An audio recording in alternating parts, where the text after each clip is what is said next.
Raider Nation, what's going on? You're watching the Raiders Report. Today's show, I got the Raiders 2020 offseason tracker. We're going to start on December 30th with Richie Incognito because I think that's when everything got kicked off, right? We signed Incognito to a 2-year, $12.7 million deal, and as soon as this happened, I absolutely loved it because he's going to bring a lot of toughness, and he's going to set a tone for this team.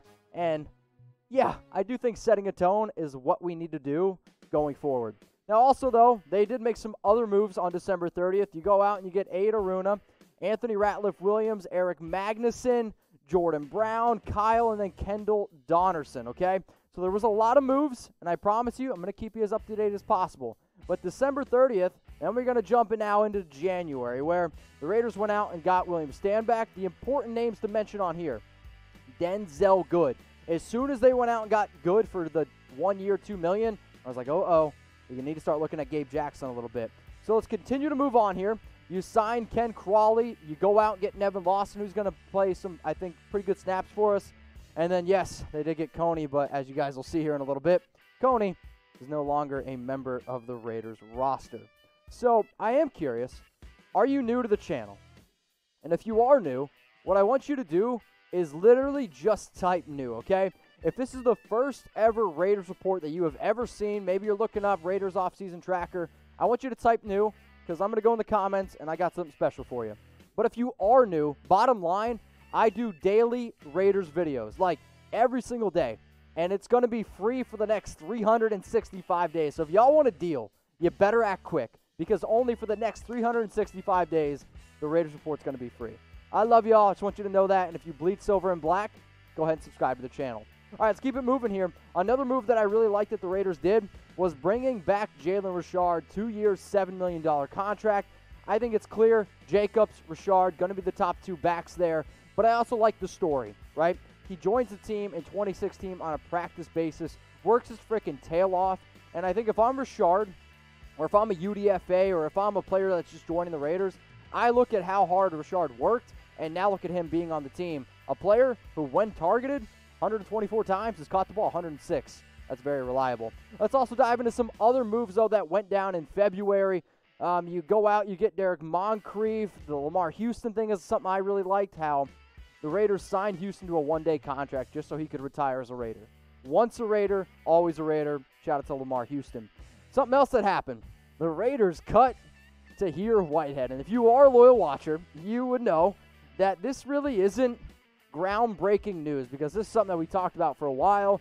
Yes, now Tahir Whitehead is gone and signed with the Carolina Panthers, and I wish him nothing but the best. But the Raiders wanted to be able to be more versatile. Unfortunately for Whitehead, yes, he had over 100 tackles in 4 straight seasons. That just wasn't part of his game. So on the 2020 offseason tracker, I want to know, and I'm going to make this the pinned comment on today's video. What did you like more? Type FA for free agency or type D for draft? So you might get with an ad break while the ad is playing. I want you to scroll on down and let me know what you liked more, free agency or the draft. Okay, let's get into free agency a little bit. We're going to run through a lot of these names quickly. The players that you're about to see on screen, they all declared as free agents, so they moved on. Daryl Worley, he's now with the Dallas Cowboys. You got DeAndre Washington, who he's now with the Kansas City Chiefs. Kyle Wilber, he's back with us, which is good. Jordan Devy, also a player that is back with us. Rod Smith, back with us, okay? Now the next list of names. The 2 names that I know y'all are going to start looking at. Maybe 3. I love me some Benson Mayoa. I'm going to miss Mayoa.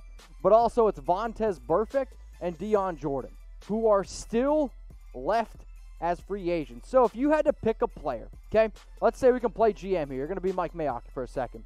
Pick a player, VONTAZE BURFICT or Dion Jordan, okay?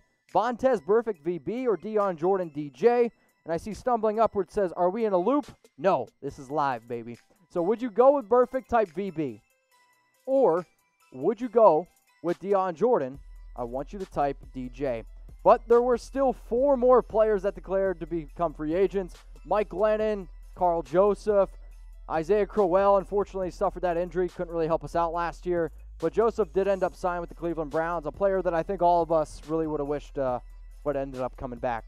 But with the free agents, we also re-signed some players. Rod Smith, going to be that bruiser back, kind of just give Josh Jacobs a breather here and there. Kyle Wilbur, a solid special teams player. And then Trent, long snapper, love him. Also some players that re-signed in April. You had Jordan Debbie, Nicholas Morrow, Nathan Peterman, who we've talked about multiple times here. So these were some of the players that they went out and got. But also Nathan Peterman. I'm happy that Peterman did getting his restricted. He ended up coming back to the team. A player that's worked, I think, pretty hard. Also, Nicholas Morrow is a player who I think has really put in some work. I don't think we're going to have to rely on Morrow like we have in years past. But again, it's good to have depth. Also, some exclusive rights free agents. You had Daniel Carlson. Carlson is coming off a little bit more of a rough season compared to what he had in 2018. But hopefully, he's going to get pushed a little bit because I do really like our UDFA, Dominic Eberle out of Utah State. Now, I am introducing a new sponsor on today's show, Panda Supps. And I don't know about you, but I've been cooped in my house. I have been able to work out, and I've put on some pounds. But luckily, Panda Supps, they're going to help out all Raiders fans here. So if you're trying to get back into shape, okay, go to pandasupps.com, and with code Raiders, you can save 50% off. So anything that they have on their website, 50% off. They got BCAs, which kind of help you rebuild some of your muscles after a workout. They got pre-workout if you really want to get amped up.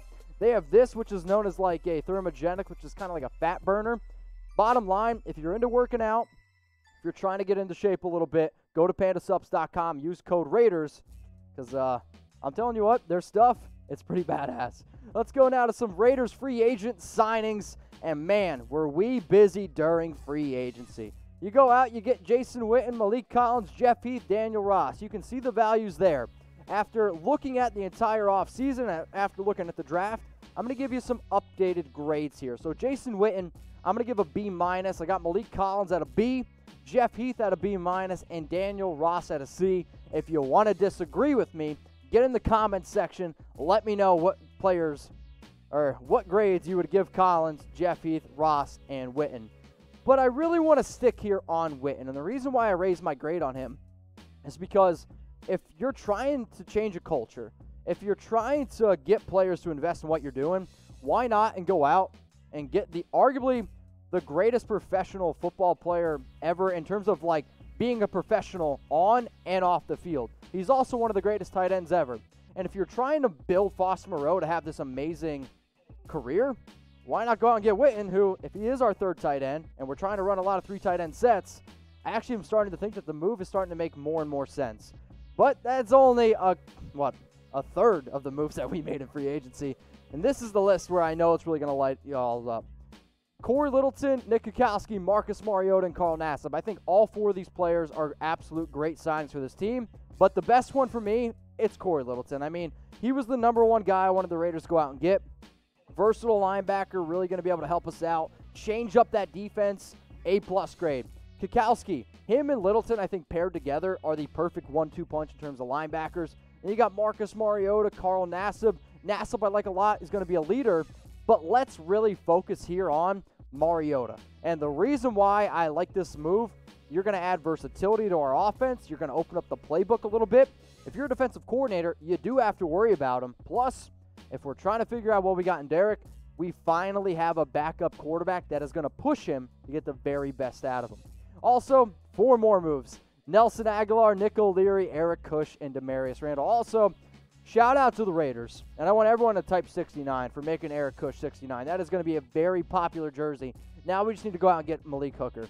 So we got Damarious Randall. I'm going to give that one an A grade, which is the highest one, as you'll see on screen. And Nick O'Leary wasn't crazy about that one. Kush is just going to be depth. And Agholor, to me, is just going to be a player who I think we can rely on here and there in special teams. I know a lot of y'all think that I've forgotten about Agholor. However, I want consistency, and I know how John Gruden and Mike Mayock are. And if Agholor starts dropping balls, we're going to start looking and turn into some rookies. But overall, it's a pretty good value there. So I'm going to stick here on Randall because as soon as this deal went down, I got really excited. Why did I get excited? Because you're telling me I can get Damarious Randall for $3.25 million, or I can have Eli Apple for $6 million. I mean, to me, it's not even close. And I would have said probably the top safety free agent at the time. I think he's going to be a great fit. next to Jonathan Abram.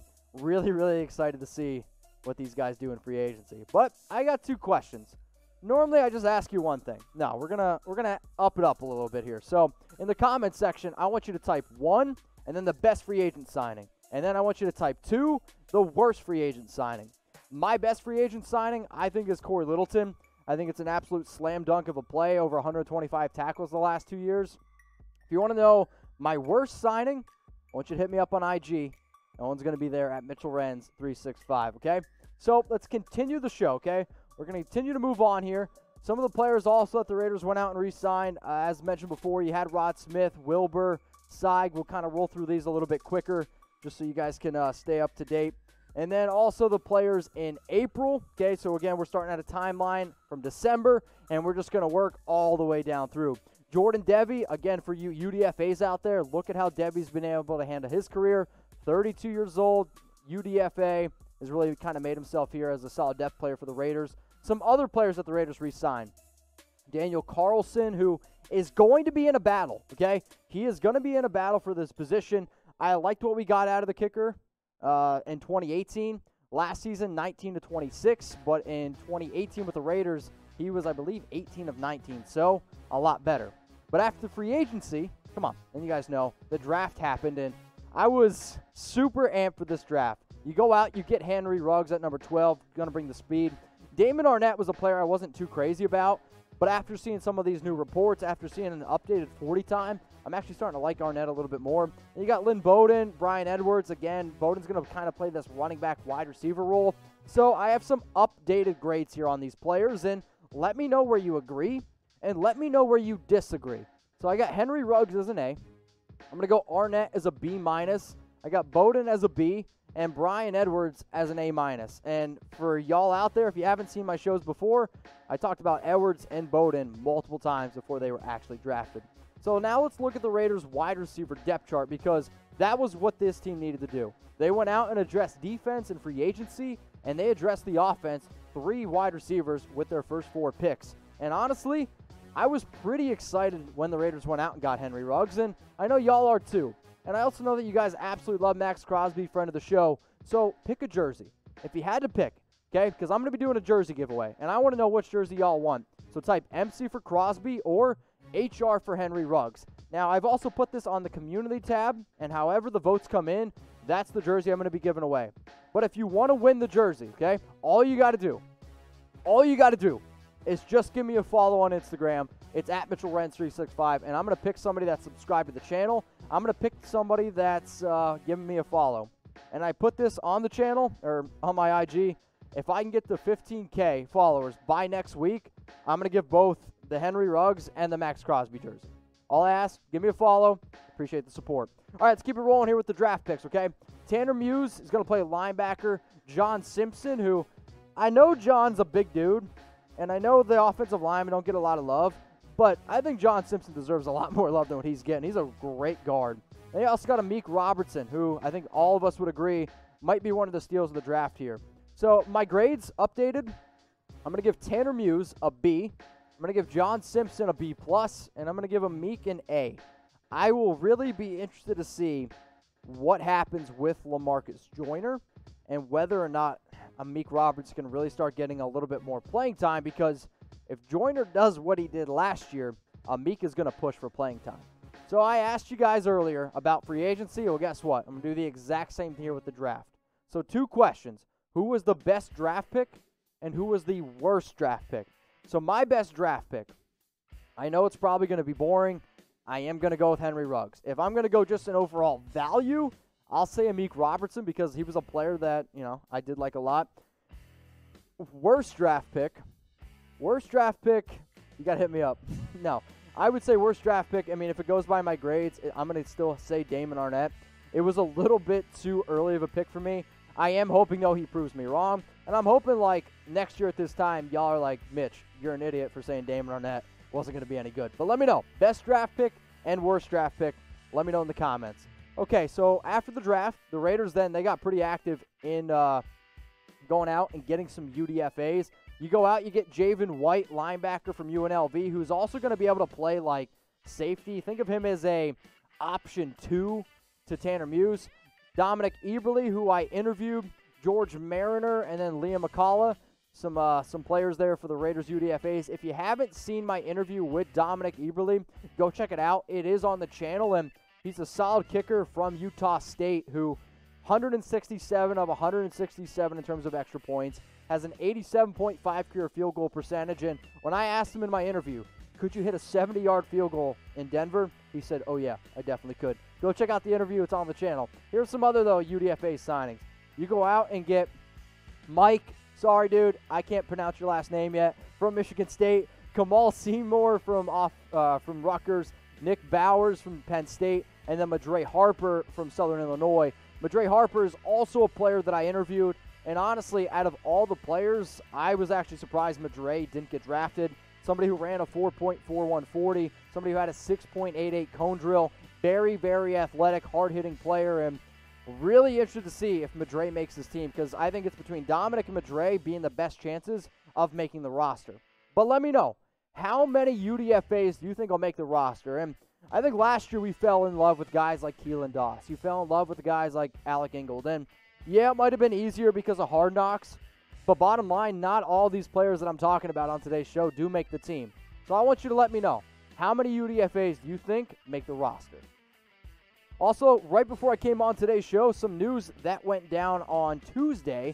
We got Sam Young, one-year deal. Contract details are still TBD. I think this more or less means what exactly is going to happen with the future of Brandon Parker. Make sure you're subscribed, because if they cut him, we'll be talking about it, because they also cut DeShone Kizer, and this saves $1.14 million, and it shouldn't really be much of a surprise if you read the tea leaves. This is something that was probably going to happen. Kizer, though, wasn't the only player that was cut on May 5th. Other players that were cut today, Paul Butler, Tavon Coney, Kendall Donnerson, Kyle, and then Quentin Pauling, all been cut by the Las Vegas Raiders. Raider Nation, what's going on? Is this the #1 Raiders channel on YouTube? For Chucky Heads, believe it, baby. And if you haven't already, subscribe right here. I'm giving you Chucky Heads news, rumors, Raider Nation rumors. And look at this, I'm making your life easier. Check out my next video. Thanks for watching, and go Raiders.